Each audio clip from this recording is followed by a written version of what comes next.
Assalamualaikum warahmatullahi wabarakatuh. Bertemu kembali bersama kami Pranikshop Infotama. Kami akan menjelaskan akses point TP-Link. Di sini akan saya jelaskan untuk akses point TP-Link di sini. Kami punya produk TP-Link. Itu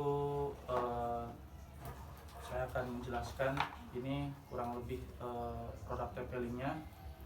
Ini TP-Link router WR840N. Nah, ini ada 4 LAN, ada 1 WAN. Nah, di sini WAN itu untuk connect ke IndiHome, terus ke Fox Media. Nah, yang LAN-nya ini untuk ke komputer, ke laptop, atau mungkin ke hub, ke switch dan lain sebagainya.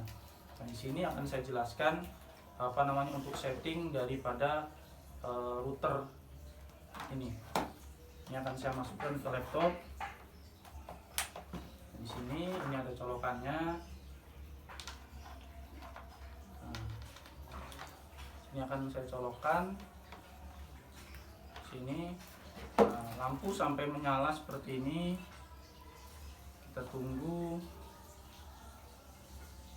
Nah, ini sudah menyala. Lalu kita setting di laptop yang kita gunakan. Baiklah, kita akan jelaskan untuk connect. Kita menggunakan IP 192.168.1.1.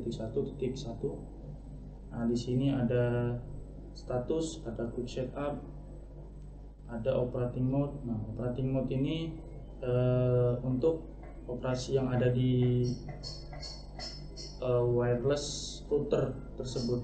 Jadi ada wireless router, ada WSP, ada access point, ada range extender, lalu ada network. Network ini bisa IP, dynamic IP. Nah, ini kita dynamic IP, kita dapat IP berapa, lalu dapat gateway-nya berapa, nanti bisa kita connect internet di sini. Terus ada LAN kita berapa, dapat berapa, IPTV, MAC-clone. Nah, dari sini kita ada lagi namanya wireless ini setting. Nah, ini biasanya kita rubah ini karena untuk biar ada di HP atau di laptop, nanti kita bisa rubah di sini. TP-Link-nya kita ganti, misalkan Pranikshop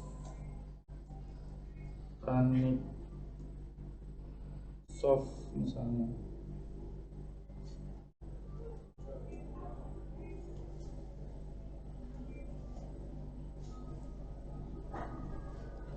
Kantor. Nah, di sini bisa kita save. Nah, ketika sudah di save nanti jadi nama networknya nanti Pranikshop Kantor. Lalu ada WPS, ada wireless security. Nah, wireless security ini untuk wireless password ini. Jadi nanti passwordnya kita mau seperti apa, nanti bisa kita rubah passwordnya. Lalu ada MAC filtering. MAC filtering ini untuk data siapa yang bisa akses menggunakan WiFi ini gitu loh. Misalkan HP ada 10 HP, itu bisa connect siapa aja yang bisa connect, siapa yang tidak bisa, itu nanti di sini di MAC filtering. Ini untuk mengakali biasanya ada yang masuk ke jaringan kita, ini kita blok dari sini. Ada wireless advance. Nah, ini untuk setting supaya WiFi kita performanya lebih bagus. Lalu ada wireless static. Nah, ini kita bisa tahu siapa yang connect ke access point kita saat ini. Terus ada Gus Network, ini untuk melihat atau membuat WiFi kita untuk tamu. Misalkan kita enable, nah itu nanti kita namakan. Nah, di sini kita namakan sesuai kita inginkan. Kita enable, nah kita bisa ganti. Bisa kita ganti, terserah nanti mau seperti apa. Nanti hanya tamu yang bisa akses sini. Dan kita schedule juga untuk hari-harinya, itu bisa kita schedule. Bisa juga kita tidak di clear schedule-nya juga bisa. Ini untuk tamu, network tamu. Lalu ada DHCP. Nah, DHCP ini kita bisa setting seberapa banyak DHCP yang kita kasih. Misalkan hanya 5 saja, 5 komputer saja yang bisa connect. Itu kita bisa setting di sini. Mungkin 100 sampai 105. Nah, itu berarti cuma hanya 5 komputer saja yang connect. Tapi karena ini 100 sampai 199 berarti 99 yang bisa connect access point tersebut. Nah, di sini ada DHCP list. Nah, DHCP list siapa ini yang menggunakan DHCP? Nah, ini desktop, ini komputer saya lagi connect. Ini menggunakan IP DHCP. Jadi ketahuan nama DHCP-nya siapa. Nah, nanti ketika ada HP yang connect itu pun bisa ketahuan di sini siapa. Nama HP-nya apa nanti bisa ketahuan. Terus address reservation, nah ini juga sama. Ini juga untuk direservasi, misalkan ada addressnya mau kita taruh karena dia sudah penghuni tetap dari access point tersebut, kita bisa taruh di sini. Selain itu berarti nanti di reject, itu bisa. Terus ada forwarding, ini jarang dipakai. Ini untuk remote dari luar jaringan, misalkan dari IndiHome, di luar IndiHome, misalnya dari kita dari luar kota bisa akses ke rumah kita, itu pakai forwarding di sini. Terus ada security. Nah, security juga ini sama. Ini settingan standarnya seperti ini bisa kita rubah-rubah. Terus ada advanced security.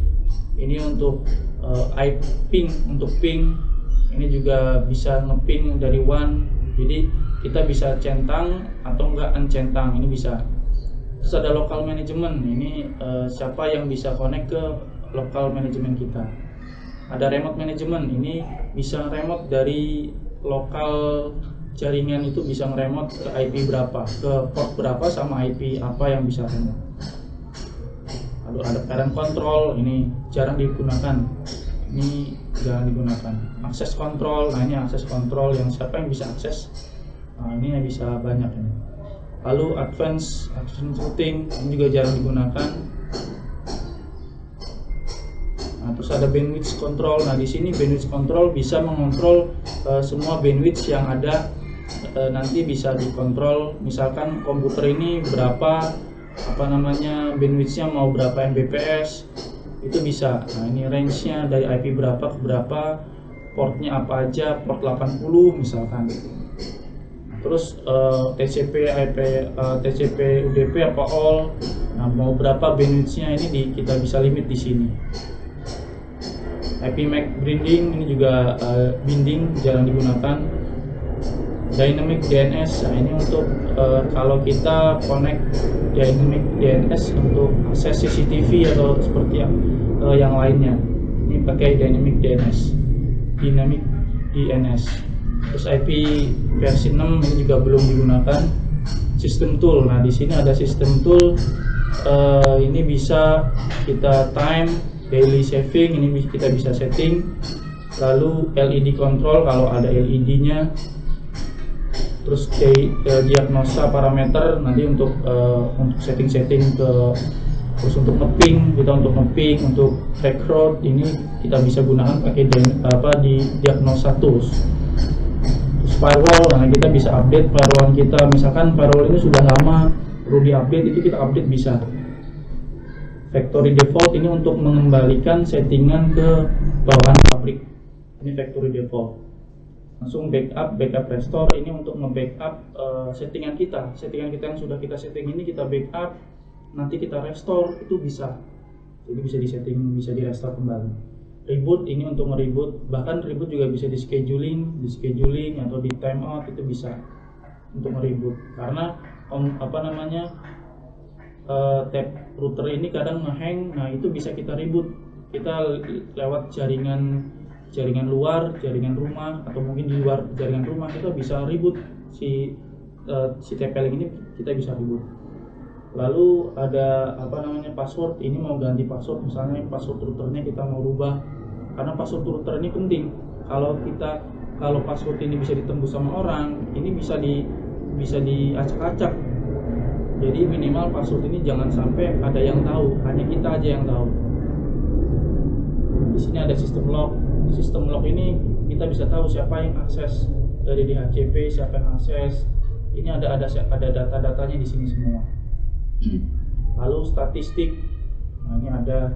Kalau kita sudah semua, kita bisa klik logout. Kalau selesai logout, nah seperti ini.